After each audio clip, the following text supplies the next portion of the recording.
Welcome back to another edition of Components Breakdown. Today we're going to be looking at another 2010 Essen release game. This one is called Dakota. Dakota is a 3 to 5 player area control worker placement game that takes about 90 minutes to complete.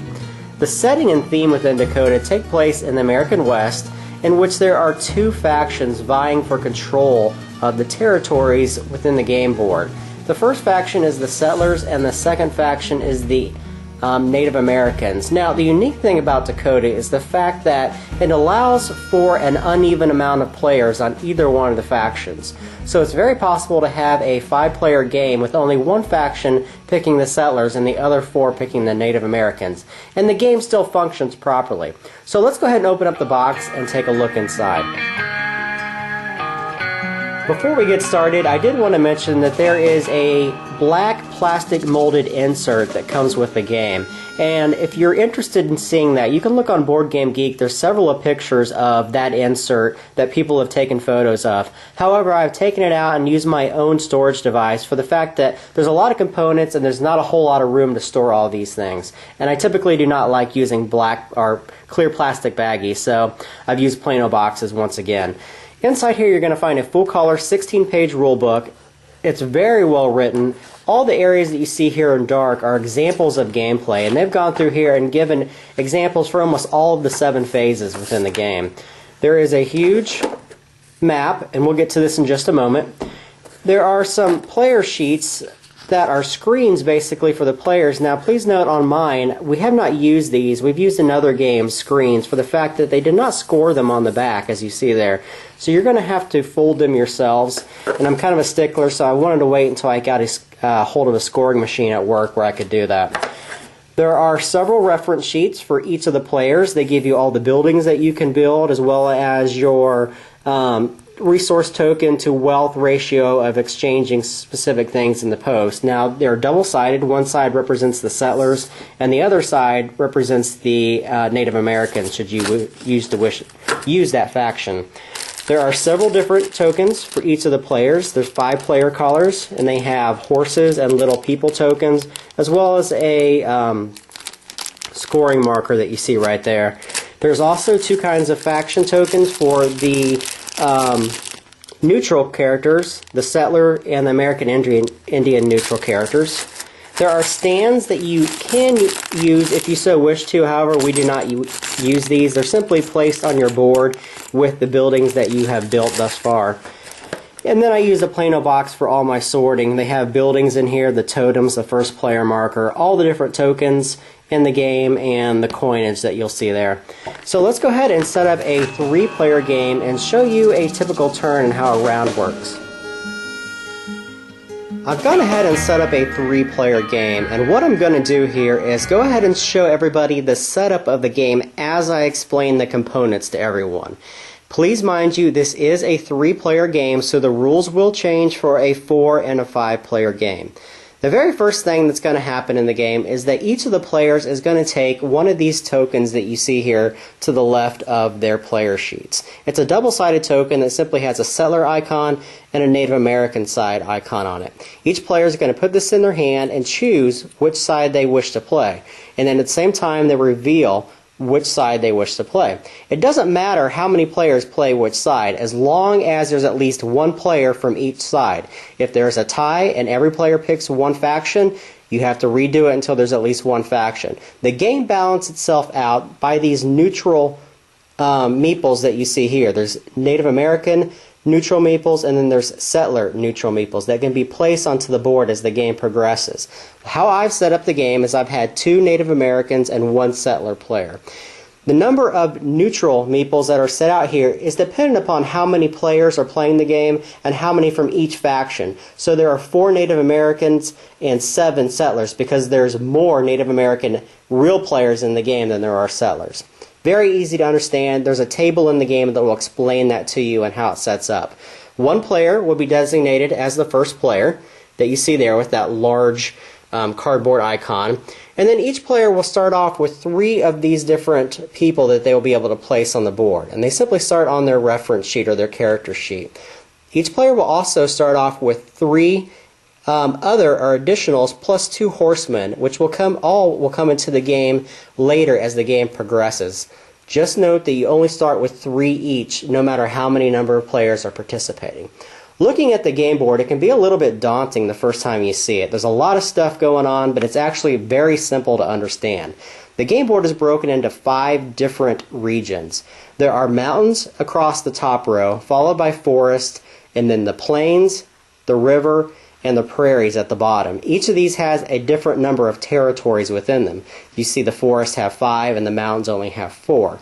The game progresses from the right-hand side, so this first column here, one of each of the different regions is open at the start of the game.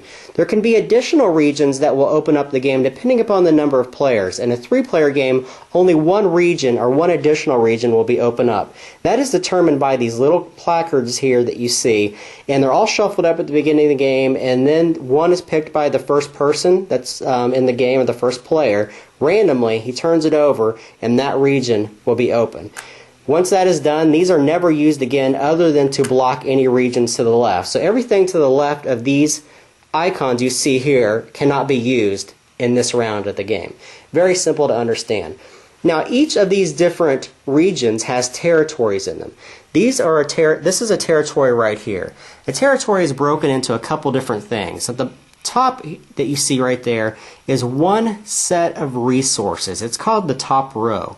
And the bottom set of resources is called the bottom row. You can only get to the bottom row once you have depleted all the icons from the top row. There are also 2 different areas that are above each of these territories. There is a Native American area and a settler area. This is where the players will be placing their meeples. So the Native American players will be placing them in here, and the settlers will be placing them in there. Very easy to understand. Also on the board, there's a couple different areas. There is a scoring track that goes 0 through 20, which players will be using their little round tokens. There is a marketplace where people can place their meeples. Instead of putting them into territories, they can place them here and then use them to buy resources as the game progresses. And there is the neutral boards for the neutral characters that will be played into the game. And the last area is the round track. Now, the game can take place an X number of rounds depending upon the number of players. For a 3-player game, we're going to be playing 9 rounds of the game. And as you can see here, it's going to differentiate depending upon the number of players. The last thing I wanted to mention are the coins. There are 1s, there are 5s, all cardboard, very thick stock. And then there are different kinds of settlements and reinforcements for each of the different ones. There's 4 settlements for the settler player and 2 reinforcements, and then there are 3 settlements for the Native American player and 3 reinforcements. So let's go ahead and start explaining a game round and walk you through a typical turn. This 3-player game is going to take place over 9 rounds. However, in each of these rounds, there are 7 phases that will take place, usually in turn order. However, there is one phase in the game that takes place in reverse turn order. The first phase of the game is called the activation phase. And each of these players will, in turn order once again, activate any settlements that they have built in the game. For instance, the settler player, if they've acquired a saloon, will be able to add wealth, or 1 wealth, to their pool. And the Native American players will be able to use their totems to repopulate specific regions on the board. So that is the first phase. The second phase is the settlement phase, or the first placement phase. Here they'll be taking their icons and placing them on the board. Now remember, every player starts off with 3 of their particular meeples. These meeples have to be placed on their region. So the first player, red, placed 2 up into the mountains and then 1 into the forest. The second player, which is a settler player, placed all 3 of them in his settler region down on the prairie. And then the third player, who was another Native American player, placed 2 here and then 1 again in the forest. Very simple to understand. The third phase of the game is the second placement phase, and this is actually the most interesting and unique part of the game. Again, each player will have to place 3 more tokens onto the board. However, they will be placing the neutral tokens on the board, or any tokens that they have acquired over the course of the game. As the game progresses, they'll have more and more of their own colored resources available when they buy them or purchase them through different means in the game. In the second phase or third phase of the game, which is the second placement phase, they're going to take either one of these icons they wish to do, either to reinforce their own areas or to sabotage other players' areas. Let me show you what that means. The blue player is a settler player. So the red player could, hypothetically speaking, take 3 of these Native Americans on his turn and place them on the opposite side, equalizing the balance in this particular territory. So it's 3-3. Once everybody does that, the next phase is called the collection, and this is where this kind of stuff takes place. Each player is going to count up the number of icons they have in that area, or number of settlers they have in that area. And I don't want to use the word settlers because there is a settlers faction and a Native American faction, so we'll just use the meeples. So here we have 3 Native Americans and 3 settlers. So they balance out 3-3 and nothing happens. On the areas where there are no other people, that player would be able to collect X number of resources depending upon how many meeples they have in that area. If there is a tie, as you see here, the first player would be able to take their resource first, followed by the second player. If there's ever not enough resources, that second player would not be able to take anything because the bottom row has not been populated yet. So there's some strategy on where you place your meeples, obviously.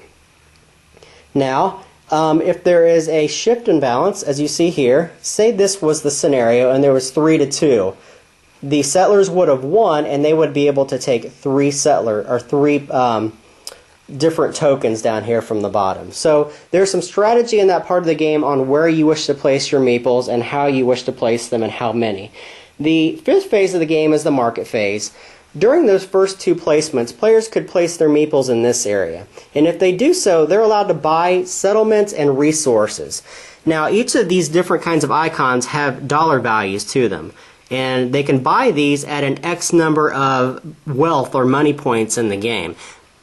The 6th phase of the game is the development phase. This is where they're allowed to develop one of these different resources or different settlements.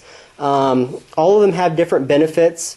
Again, there are 2 sides, so the settlers are going to have much different benefits on their settlements than the Native American player. And the last and final phase of the game is just the end turn phase, and this is where you check to make sure there's any population disparity, if anything has been removed off the board. For instance, let's look at this one here. Say this token was taken and the whole top row is gone. You would repopulate the bottom row at the end of that turn so that this row would be available. And if both rows are available, say this row, this was on the bottom, or wood was on the bottom, it was taken at the end of the turn, this whole area would be depleted. This would move over, making this now available, and you would populate the top row. Now, the strategy in the game is that all the top rows that you see on the game are really beneficial to the settlements for the Native American player. So the Native American player wants to keep those as populated as possible, trying to balance out what they take and how many they take, and then trying to repopulate them with their totems. However, the bottom rows are really valuable to the settlers. So the settlers are always trying to burn through the top rows as fast as they can so they can get to the resources that allow them to acquire more money and to build the settlements that they need to build. It's a very unique gameplay mechanic, and it really kind of brings out the theme of the settlers versus the Native Americans. This is a very simple game to understand. It's very simple to teach to new players. There are some good strategies that are inside of the game mechanics.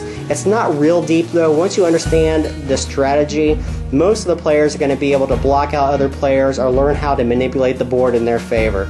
It is a good game. It's a very solid game, and I would probably introduce this to newer gamers so they have a good idea of what area influence and worker placement games are like. That is Dakota. Very solid game, and thank you very much for watching.